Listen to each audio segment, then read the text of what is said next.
New York City Mayor Eric Adams says that he's open to deporting migrants from New York City who've been charged with crimes, which is a shift from his previous stance of waiting for convictions. Here he is. Those who are here committing crimes, robberies, shooting at police officers, raping innocent people, have been a harm to our country. I want to sit down and hear the plan on how we're going to address them. Those are the people I am talking about, and I would love to sit down with the border czar and hear his thoughts on how we're going to address those who are harming our citizens. Certainly strong language from Eric Adams there, and a good thing for New York City. Certainly. I've been in New York City a lot over the past year, and it is terrible. You go onto the subway and the doors close, and all of a sudden these migrant children sit up and they chant snacks, snacks, snacks, and they walk around selling you snacks. It's terrible. The city is overrun with the migrants. And I find it to be interesting that finally this Democrat, Mayor Adams, has come out and stated the obvious. It's a huge about face from his earlier policies when he was giving taxpayer money to migrants, prepaid debit cards, $55 million in prepaid debit cards. They were in hotels, they were in churches, synagogues, and mosques. And, some are saying that the reason that Mayor Adams is doing this is because, of course, it's turned out to be such a disaster, but also because the Biden administration's Department of Justice recently unsealed an indictment against Mayor Eric Adams for taking bribes from Turkey.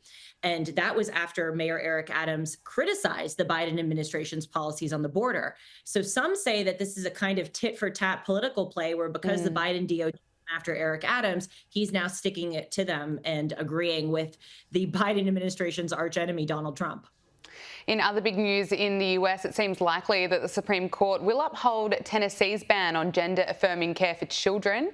In arguments that lasted more than 2 hours, 5 of the 6 conservative justice voices laid out varying degrees of scepticism by lawyers challenging the ban representing the Biden administration. They cited a lack of high-quality evidence that shows that the benefits of the treatment outweigh the risks. Of course, the risks are, we all know, are huge. Look, a ruling is expected by late June 2025, but this ruling could affect other legal fights. Is that right? That's right. And you know what is despicable? Our Department of Justice, using our taxpayer money, is suing the state of Tennessee, alleging that their statute, which forbids the so-called gender-affirming care, which is really gender-denying abuse for minors, children under the age of 18, our taxpayer money is going towards that, saying that it is discrimination against trans youth. But you know what was even more despicable was that one of the Supreme Court justices, Justice Ketanji Brown Jackson, who was nominated to the court by President Biden, said in those arguments that the same people who are trying to forbid gender-affirming care for minors have similar legal arguments to the ones that those who banned interracial marriages used. She's somehow drawing a parallel between banning interracial marriages and banning gender-affirming care. It's complete legal gymnastics, and I think it's morally terrible. Finally, Notre Dame Cathedral will reopen in Paris on Saturday, with the incoming US President Donald Trump to attend the ceremony 5 years after the devastating fire.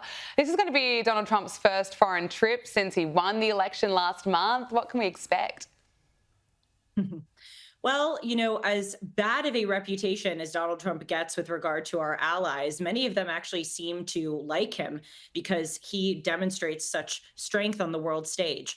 So I expect that we'll have a good relationship with France. I know that Donald Trump issued some great remarks for Emmanuel Macron, praising the way that they have rebuilt that fantastic cathedral. So as much as the media likes to hound him, I think the evidence is that he will try to build a strong relationship with our NATO and EU ally.